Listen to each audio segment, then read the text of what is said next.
Hi, so here's an example to show you how to derive the time dilation equation. Let's first take a look at the example I've drawn on the left. Suppose that you have a train that's traveling on Earth's surface to the right at the velocity v, with a height, we set it as s.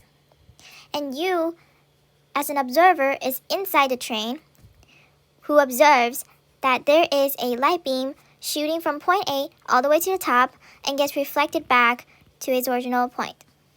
If we want to calculate the time for the light beam travel process, we would use the time equation, which is 2 times s, as we mentioned before, as the height of the train, going up once, going down, that's twice, divided by c, which is the speed of light.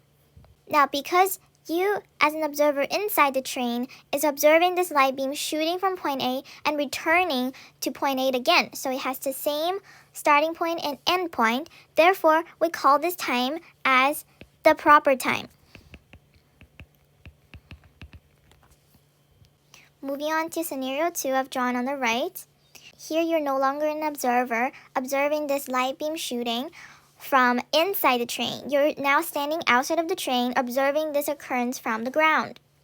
What you will notice is that because the train is moving to the right with a velocity of v, as we mentioned before, the light beam shooting from point A actually has to travel diagonally in order to catch with the train's traveling direction. And it will hit somewhere on the top and it will return back, gets reflected back to somewhere else.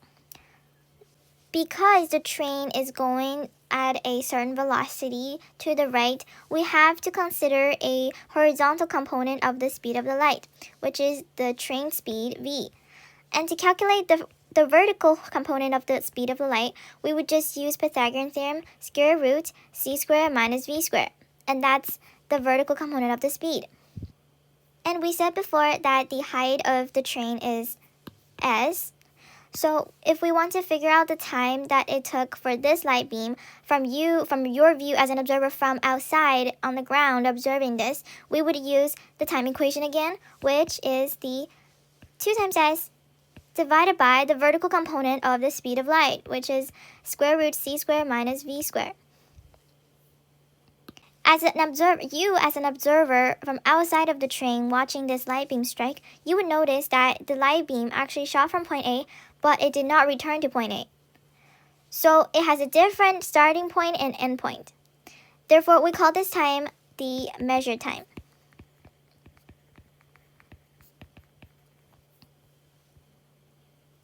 To figure out the relationship between these two times that we found, when we divide the proper time by the measured time, we get square root c squared minus v squared over c, which simplifies to square root 1 minus v over c squared. You could be specific by rearranging the equation, so you get the measured time equals the observed time divided by square root 1 minus v over c squared.